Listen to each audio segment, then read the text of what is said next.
መባቻ ላይ የወጡ መረጃዎች እንደሚያመለክቱት የኢራን መንግስት የመውደቅ አደጋ ካጋጠመው የሀገሪቱ ጠቅላይ ሚኒስትር መሪ አያቶላህ አሊ ካማኒ ወደ ሩሲያ ሞስኮ ለመሸሽ የሚያስችል አደጋ ጊዜ እቅድ ማዘጋጀታቸው ተሰምቷል።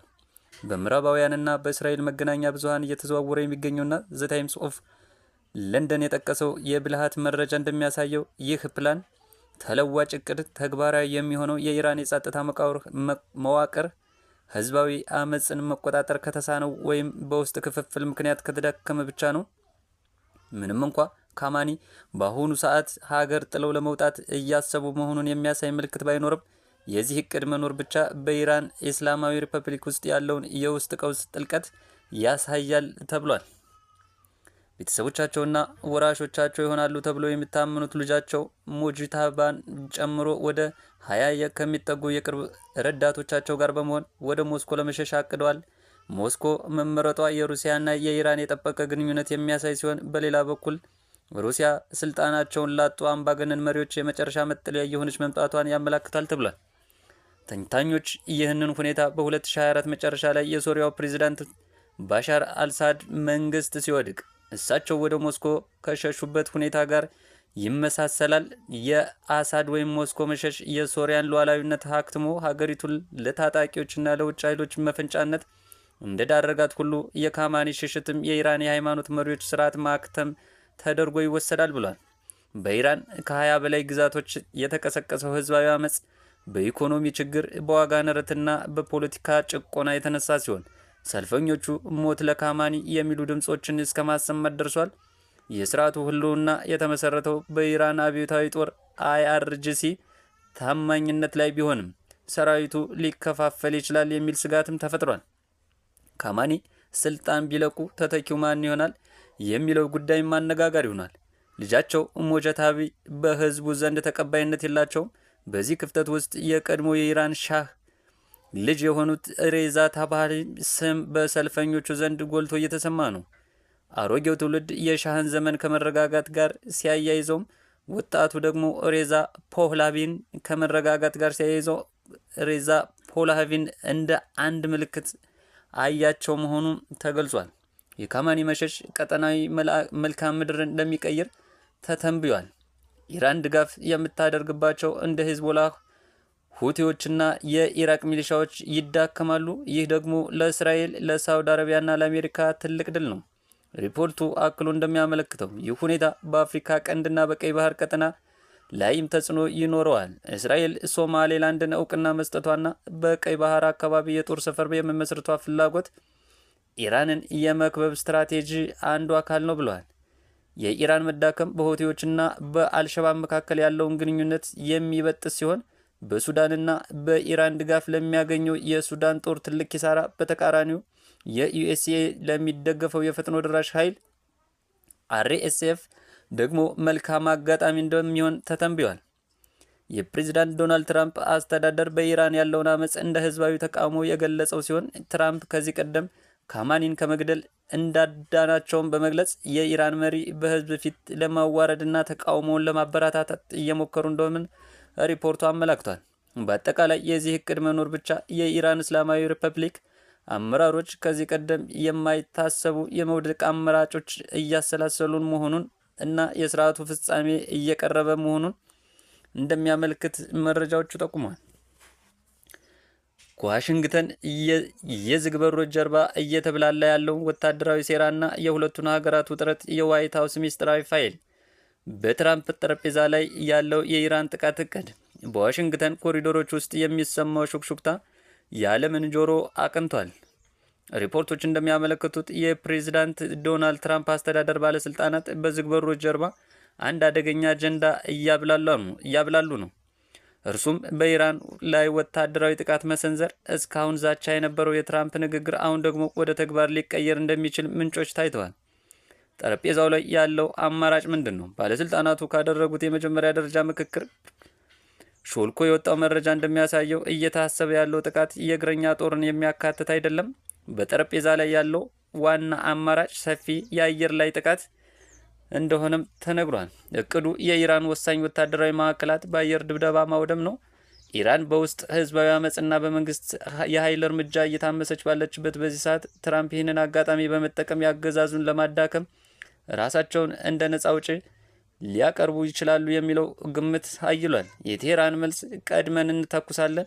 ይህ ወሬ ቴህራን ሲደርስ የኢራን ምላሽ የፍርሃት አልነበረም። የኢራን ጦር መሪዎች የአሜሪካ ጣልቃ ገብነትን ከመውገዝ ባሻገር አደገኛ ማስጠንቀቂያም ሰጥተዋል። ኢራን አሜሪካን ለመምታት ካሰበች ጥቃቱ እስኪመጣ እንደማትጠብቅና ቀድሞ የመምታት እርምጃ ልትወስድ እንደምትችልም ዝታለች። ለጊዜው ግን መሬት ላይ ያለው እውነታ የተረጋጋ ይመስላል። ምንም አይነት የጎላ የወታደራዊ እንቅስቃሴ ወይም የተሰጠ የመጨረሻ የጥቃት ውሳኔ የለም። አሜሪካ ባለስልጣናትም ሁኔታውን በቅርበት እየተከታተሉ ነው። ነገር ግን ፋይሉ ከጠረጴዛው ላይ አልተነሳም። በሁለቱም በኩል ያለው ጣት እንቅስቃሴው ላይ እንዳረፈ ነው። ዓለም ይህ ሁሉ የቃላት ጦርነት መቼና ወዴት እሳት ይቀይራል ብላ በስጋት እየጠበቀች ነው። የፓኪስታን መከላከያ ሚኒስትር ካዋጃ ኢሴፍ አሜሪካና ቱርክ የእስራኤልን ጠቅላይ ሚኒስትር ቤንጃሚን ኔታንያሁን አፍነው በመውሰድ ለፍርድ ማቅረብ አለባቸው ሲል ተናገሩ። ሚኒስትሩ ይህንን አወዛጋቢ አስተያየት የሰጡት አሜሪካ በቅርቡ የቬንዙዌላን ፕሬዝዳንት ኒኮላስ ማዱሮን በቁጥጥር ስር ማዋላን ተከትሎ ነው። በፓኪስታን ትልቁ የቴሌቪዥን ጣቢያ በሆነው ጂኦ ላይ በቀጥታ ስርጭት ቀርበው ቃለ መጠየቅ ያደረጉት አይሲኤፍ ኔታንያሁን በተመሳሳይ መንገድ ቢያዙ ድጋፋቸውን እንደሚሰጡም ገልጸዋል። ካዋጃ አሲፍ በንግግራቸው ኔታንያሁን በሰው ልጆች ላይ የከፋ ወንጀል የፈጸሙ ሰው ሲሉ እየጠሩ ሲሆን አሜሪካ ወይም ቱርክ እርምጃውን ሊወስዱ እንደሚገባ አሳስበዋል። አክሎም ቱርክና ኔታንያሁን አፍነው ልትወስድ ትችላለች፣ እኛ ፓኪስታናውያን ይህ እንዲሆን እንጸልያለን ብለዋል። ሚኒስትሩ ኔታንያሁን ወደ አንካራ ተወስደው ፍርድ ቤት ሊቀርቡ እንደሚገባም ጠቁመዋል። ሚኒስትሩ ለዚህ ጠንካራ አስተያየታቸው ዓለም አቀፉ የወንጀለኞች ፍርድ ቤት አይሲሲ በእስራኤል ባለስልጣናት ላይ ያወጣውን የእስር ማዘዣ እንደ ምክንያት ጠቅሰዋል። ፍርድ ቤቱ በኖቬምበር 2024 በኔታንያሁም እና በቀድሞ የመከላከያ ሚኒስትር ዮአቭ ጋላንት ላይ ያወጣው የእስር ማዘዣ ሀገራትን ፍትህ እንዲያስፈጽሙ ያስገድዳል ሲሉም ተከራክረዋል። ይህ የፓኪስታን ባለስልጣን ንግግር የተሰማው በእስራኤልና በቱርክ መካከል ያለውን ግንኙነት ከንግድ እገዳ እስከ አየር ክልል መዝጋት ድረስ በደረሰ ከፍተኛ ውጥረት ውስጥ ባለበት ወቅት ነው። ቃለ ምልልሱ በተላለፈበት ወቅት ፕሮግራሙ ለረፍት ሲወጣ ጋዜጠኛው ሚኒስትሩ ከረፍት በኋላ በስርጭቱ ላይ እንደሚቀጥሉ መናገራቸው ተሰምቷል። የፖለቲካ ሴራ፣ የዘር ማንነት ጥያቄና ያልተረጋገጡ የወንጀል ክሶች ተዳምረው የኢልሃን ኡመር ጉዳይ አዲስና እጅግ አሳሳቢ ምዕራፍ ላይ ደርሷል። የኢልሃን ኡመር የተደበቀው ሚስጥር እና የዋሽንግተን የፖለቲካ ትርምስ ሰለባ ከዛሬ 40 ዓመት በፊት በሶማሊያ የእርስ በርስ ጦርነት እሳት ውስጥ ነው። እንደ አውሮፓውያን አቆጣጠር በ1982 በሞቃዲሾ የተወለደችው ኢልሃን ኡመር በልጅነቷ የጦርነትን አስከፊነት ቀምሳ በኬንያ ስደተኞች ካምፕ ለ4 ዓመት ኖራ በመጨረሻም በ1995 ዓመተ ምህረት አሜሪካን የመርገጥ እድል አገኘች። በሚኒያፖሊስ የሶማሌ ማህበረሰብ ውስጥ ያደገችው ኢልሃን ይህን ሁሉ መከራ አልፋ በ2016 የአሜሪካን ምክር ቤት ኮንግረስ የተቀላቀለች የመጀመሪያ ሶማሌ አሜሪካዊት ሙስሊም ሴት በመሆን ታሪክ ሰራች። ነገር ግን ከዚህ የድል ታሪክ በስተጀርባ እንደ ጥላ የሚከታተላት እና አሁን ላይ ህልውናዋን የሚፈታተን አንድ ጨለማ ታሪክ አለ። የክሱ መነሻ ወንድሟን አገባች የሚለው ውንጀላ ነገሩ የተወሳሰበ ነው። ኢልሃን ወደ ፖለቲካው ከመጣችበት ጊዜ ጀምሮ አንድ ከባድ ክስ ይከታተላታል። ኢልሃን ኡመር የገዛ ወንድሟን አገባች የሚል ታሪኩ ወዲህ ነው። ኢልሃን እንደ አውሮፓውያን አቆጣጠር በ2002 አህመድ ሀርሊ ከተባለ ግለሰብ ጋር በሃይማኖታዊ ስርዓት ኒካህ እንዳገባች ይነገራል። ነገር ግን በህግ አልተጋቡም ነበር። ከዚያም በ2009 ዓመተ ምህረት አህመድ ኑር ሰይድ አልማኒ ከተባለ ብሪታንያዊ ግለሰብ ጋር ህጋዊ ጋብቻ ፈጸመች። ከሳሾቹ እንደሚሉት ይህ በ2009 ዓመተ ምህረት ያገባችው ኤልሚ የተባለ ግለሰብ ባሏ ሳይሆን የገዛ ወንድሟ ነው። ይህን ያደረገችው ወንድሟን የአሜሪካ የመኖሪያ ፍቃድ ግሪን ካርድ እንዲያገኝ ለመርዳት ነው የሚል መላምት አላቸው። ይህ ከሆነ ደግሞ በአሜሪካ ህግ መሰረት የጋብቻ ማጭበርበር እና ከስጋ ዘመድ ጋር ግንኙነት መፈጸም በሚል ከባድ ወንጀል ያስጠይቃል። ቅጣቱም እስከ 5 ዓመት እስራትና ከዜግነት ተሰርዞ ከሀገር እስከ ማባረርም ሊሆን ይችላል። የጥር 7 2026 ድራማ ከፋይሉ ተከፈተ። ለዓመታት ሲብላላ የነበረው ይህ ጉዳይ ዛሬ በይፋ ፈንድቷል።